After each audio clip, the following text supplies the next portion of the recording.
Capital, la bolsa y la vida.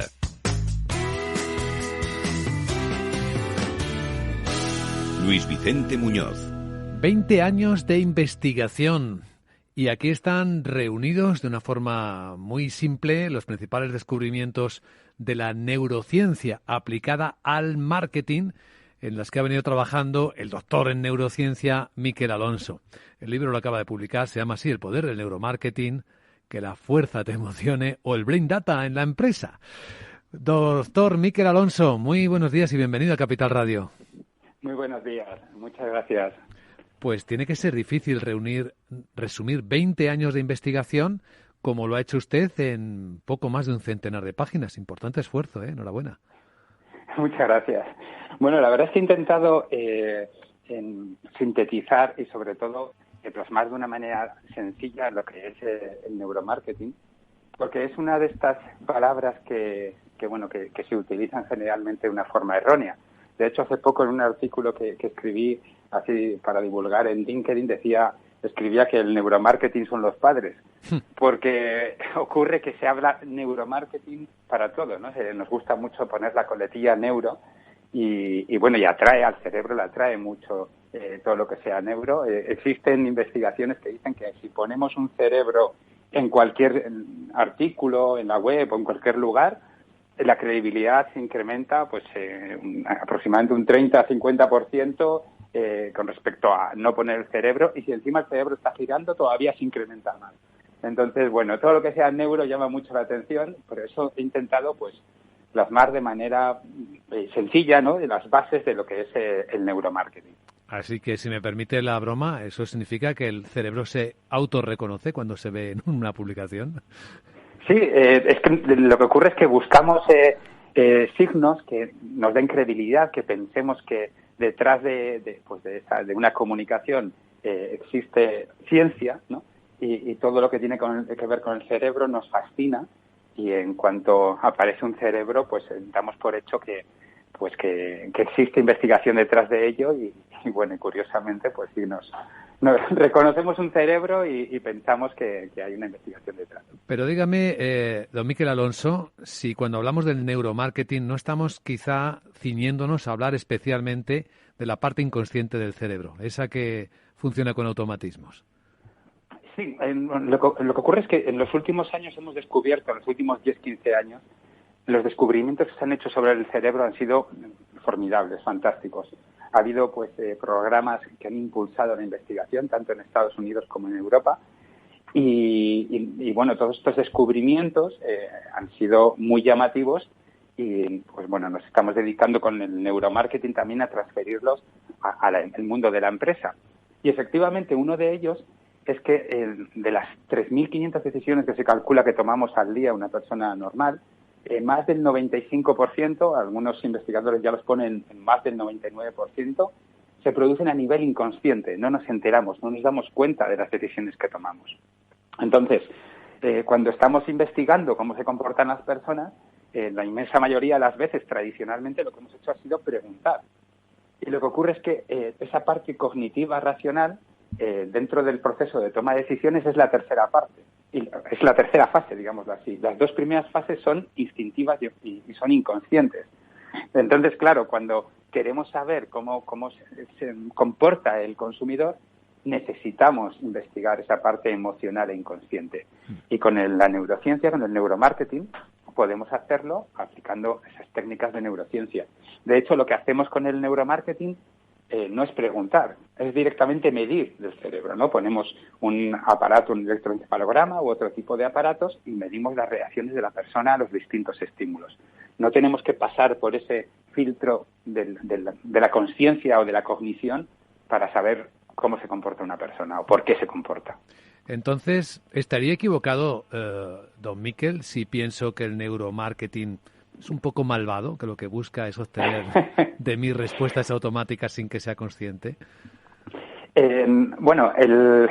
Más que malvado, sí que es verdad que se precisa una buena regulación a nivel ético y a todos los niveles una regulación, porque lo que se va a medir es eso, que se va a recoger información pues que va más allá del consciente de la persona, de la que la persona de manera racional nos vaya a proporcionar. Pero esto, por supuesto, cuando se hace cualquier tipo de investigación, también hay que firmar un consentimiento informado de esa información que se va a dar, para qué sirve, de cómo se va a utilizar, ¿no? De hecho, lo que vamos a hacer es mejorar mucho otras técnicas que ya existen actualmente para medir esa parte emocional, como son las técnicas, por ejemplo, proyectivas en investigación de mercado.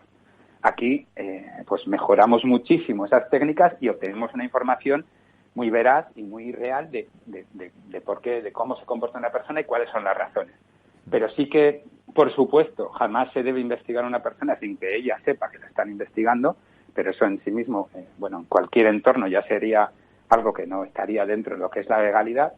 Y al final lo que estamos buscando con recopilando esta información, y el último objetivo que debe tener el marketing siempre, es mejorar la satisfacción del consumidor, es mejorar esa percepción y satisfacer mejor sus necesidades, ¿no?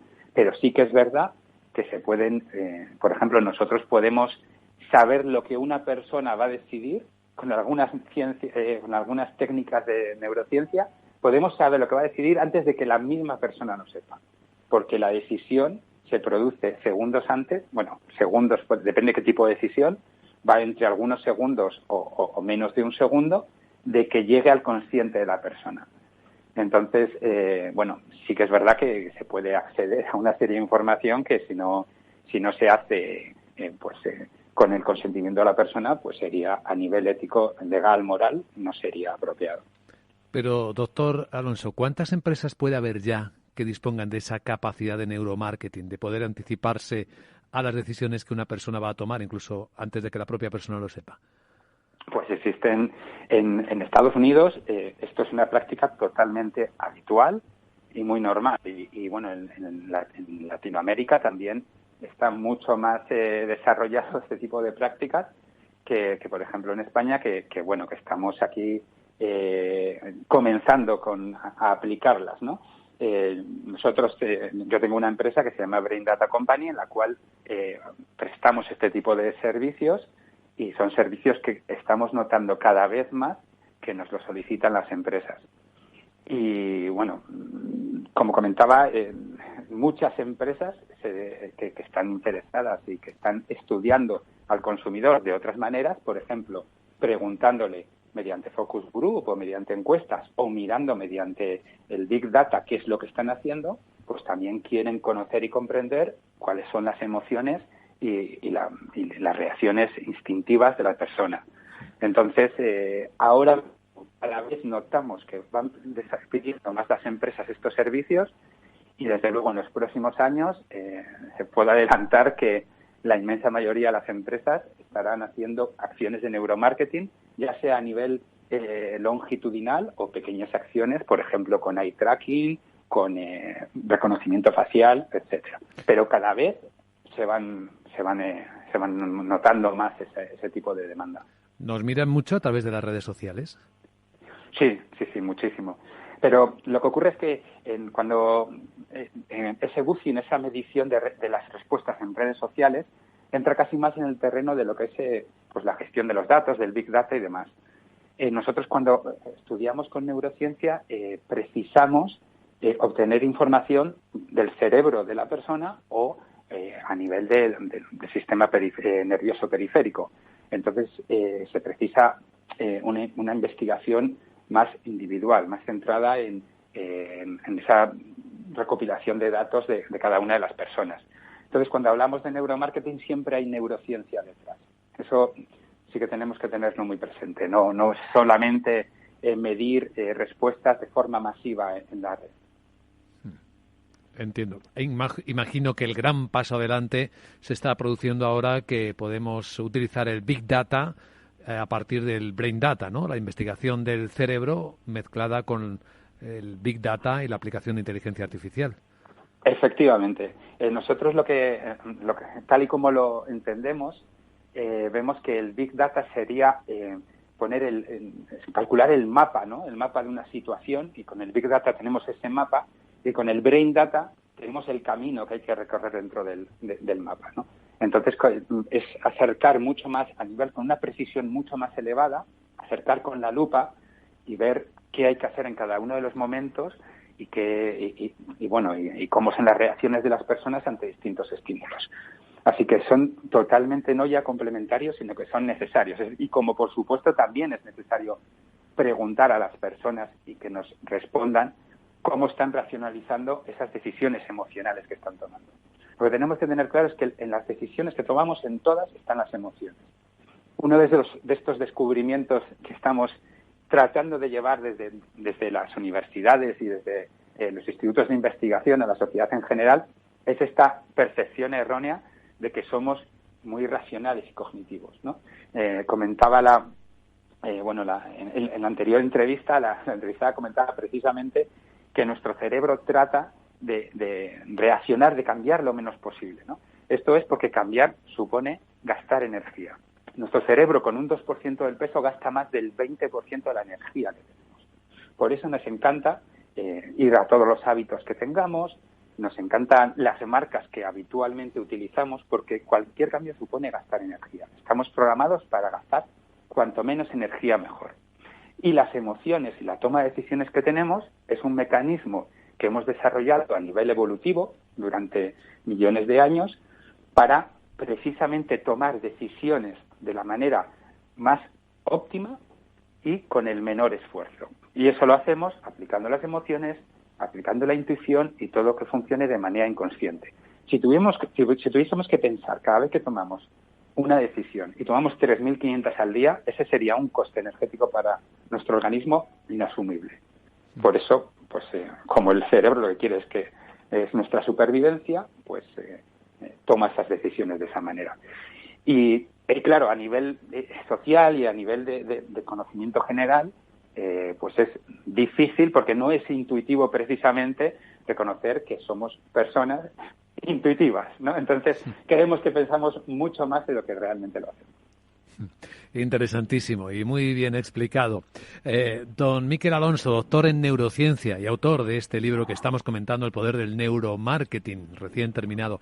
Gracias por compartir este conocimiento, esta experiencia de 20 largos años de investigación en Capital Radio y mucha suerte. Pues muchísimas gracias. Un abrazo. Capital, la bolsa y la vida.